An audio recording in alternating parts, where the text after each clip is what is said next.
So this week we got update 1.20, which added 2 new extra menu books, 4 new cars, 3 new track layouts to Circuit de Catalunya, and a bunch of bug fixes and quality of life improvements, if we can call it that. The update patch notes mention some adjustments to the physics in the way of a change to the suspension geometry and in how the limited slip differential is simulated in cars equipped with a fully customizable LSD. However, there are a number of unlisted changes made along with this update that I'm not a big fan of. Over on GT Planet, as usually is the case with every new update, they have compiled a list of undocumented changes, and while some of them are positive, a few others made the game a lot worse. It's those ones I want to talk about in this video. There are 2 changes I want to focus on from this list. The fourth one talking about damage, and the last one about tire wear. They kinda go hand in hand with what was listed in the patch notes, but it's the actual effects that those changes have when you're driving that I want to talk about. So, the patch notes say that they changed the conditions for mechanical damage caused by collisions or contact when mechanical damage is either set to light or heavy.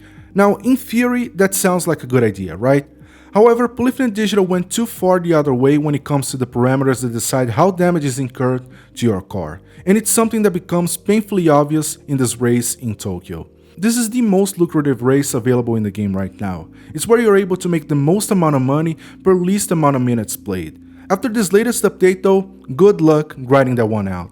Without that exploit that allowed you to enter the Tomahawk and have a pretty easy time winning race after race, that's been patched out by the way, this race could be pretty hard for most people without the right car, the right parts, and the right strategy. And even still, you'd win by very thin margins. After update 1.20 though, it became a lot harder to win this race. Now, it's been known that the AI drives like a moron across the board since the game came out, but it's especially bad in this race.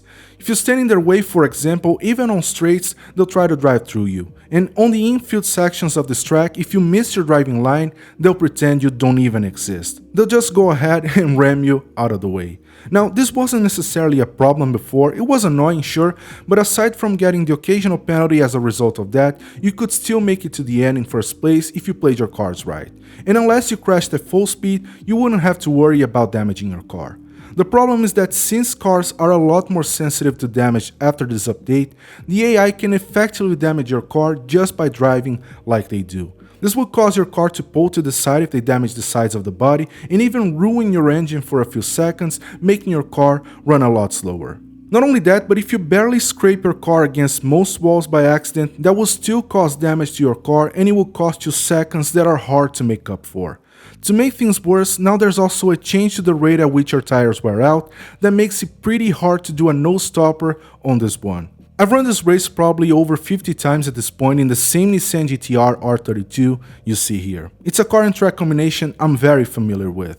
Before the update, my tires would be worn out at about 1/3 of the tire graph by the end of the race. After this update, by the end of the race, my tires have gone past the halfway mark of the graph, which messes up with my braking and makes it pretty difficult to turn in for most corners. In some other races where the tire wear rate is set to a high value, like this 10-lapper around Circuit de Catalunya, if you're running softs, you start out with the tires already worn out a tiny bit. Even hards on this race wear out way too quick now. If this sucks for single player stuff, then the online races with damage and tire wear just got a lot worse now. Small collisions with other players will effectively ruin your race because of the overly sensitive damage on top of having your tires wear out a lot quicker. Rimmers will also have a field day because this update seems to be tailor-made for people who get a kick out of ruining other people's fun.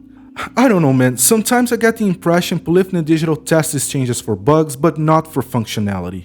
This isn't new to Gran Turismo 7, they did this all the time with Gran Turismo Sport and at times it made that game feel like an open beta. Gran Turismo 7 seems to be the exact same given how many controversial changes they've made in such a short time frame. Lastly, there's another unlisted change people discovered over on GT Planet.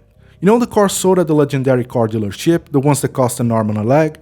Although some of those cars are getting cheaper, some of them are getting way more expensive now. The worst offender of the bunch is the Porsche 911 GT1 stress inversion, which went from 3 million all the way up to 9 million, which translates to a 190.32% increase.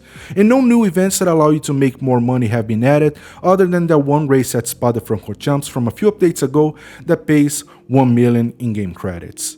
Now, you may disagree with me here, and I'm sure most of you will, but Gran Turismo 7 devs are going way too hard on some stuff that needed to be dialed back in the first place, changing stuff that was perfectly fine before, and they aren't really focusing on the stuff that needs to change, like car prices and the amount of money each event pays out.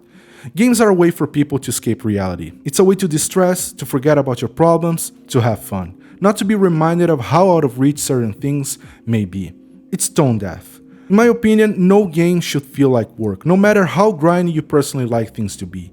Now, don't take me wrong, Gran Turismo 7 is a great game, clouded by a level of negativity I've never seen in the series before, and even I'm starting to feel resentful towards it. They need to sort this out rather than going even harder on it.